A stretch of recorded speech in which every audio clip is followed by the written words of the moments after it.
This was a highly classified mission with very few people in Washington knowing the timing or nature of this plan. At midnight Friday into Saturday morning, a large B-2 strike package comprised of bombers launched from the continental United States. As part of the plan to maintain tactical surprise, part of the package proceeded to the west and into the Pacific as a decoy.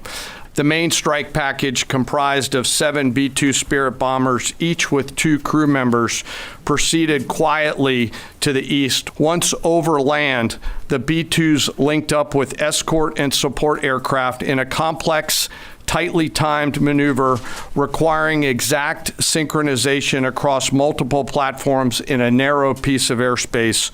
At approximately 5 p.m. Eastern Standard Time last night, and just prior to the strike package entering Iran, a U.S. submarine in the Central Command Area of Responsibility launched more than 24 Tomahawk land attack cruise missiles against key surface infrastructure targets at Isfahan. As the Operation Midnight Hammer strike package entered Iranian airspace, the U.S. employed several deception tactics, including decoys, as the 4th and 5th generation aircraft pushed out in front of the strike package at high altitude and high speed, sweeping in front of the package for enemy fighters and surface-to-air missile threats. As the strike package approached Fordow and Natanz, the U.S. protection package employed high-speed suppression weapons to ensure safe passage of the strike package, with fighter assets employing preemptive suppressing fires against any potential Iranian surface-to-air threats. We are currently unaware of any shots fired at the U.S. strike package on the way in.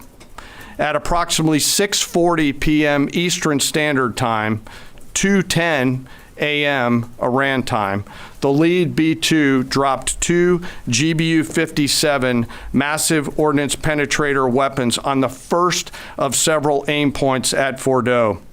As the president stated last night, the remaining bombers then hit their targets as well, with a total of 14 MOPs dropped against 2 nuclear target areas. All 3 Iranian nuclear infrastructure targets were struck between 6:40 p.m. and 7:05 p.m.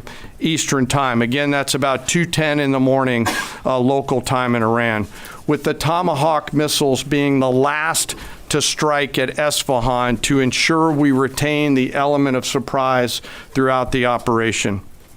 Following weapons release, the Midnight Hammer strike package exited Iranian airspace and the package began its return home. We are unaware of any shots fired at the package on the way out. Iran's fighters did not fly, and it appears that Iran's surface-to-air missile systems did not see us.